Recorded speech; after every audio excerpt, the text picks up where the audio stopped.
Izina ry'Imana Data na Mwana na Roho Mutagatifu. Amina.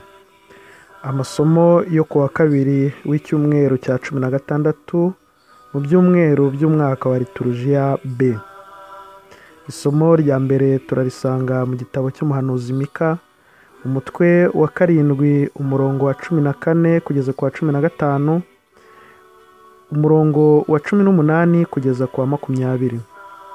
Ivanjiri yanditswe na Matayo, umutwe wa 12 umurongo wa 45 kugeza ku wa 50.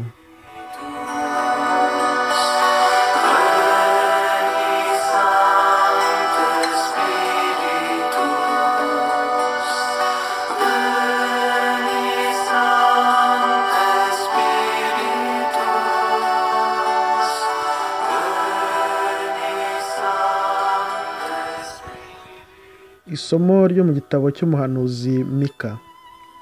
Ragira umuryango wawe n'inkoni yawe, ari we bushyo wahaweho umurage, busigaye ari bwonyine rwagati mu ishyamba ry'inzitane, maze burishe muri Bashari na Gilihadi nk'uko byahoze kera. Wongere utugaragarize ibitangaza nk'iby'igihe utuvanye mu gihugu cya Misiri. Mbese wagereranywa n'iyihe Mana, wowe wihanganira ibyaha ukirengagiza ubugome? Urukundo ugirira udusigisigi tw'umuryango wawe rutuma udakomeza kurakarira, ahubwo ugashimishwa no kutugirira impuhwe. Tugaragarize bundi bushya impuhwe zawe, unyukanyuke ibicumuro byacu, kandi ibyaha byacu byose ubirohe mu nyanja.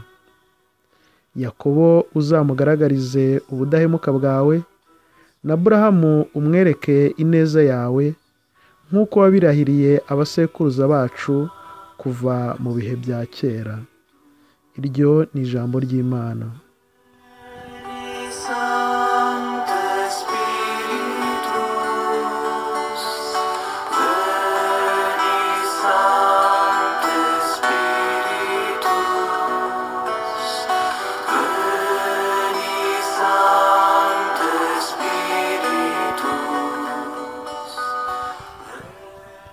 Amagambo yo mu Ivanjiri ntagatifu uko yanditswe na Matayo.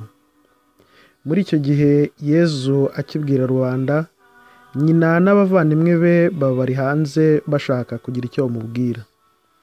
Nuko umuntu aramubwira ati, dore nyoko n'abavandimwe bawe bahagaze hanze barashaka ko muvugana. Yezu asubiza uwari ubimubwiye ati, mama ninde n'abavandimwe banjye ni bande? Nuko arambura ukuboko yerekeje ku bigishwa be ati, dore mama n'abavandimwe banjye. Kuko ukora icyo Data wo mu ijuru ashaka wese, niwe muvandimwe wanjye na mushiki wanjye na mama. Iyo ni Ivanjiri ntagatifu.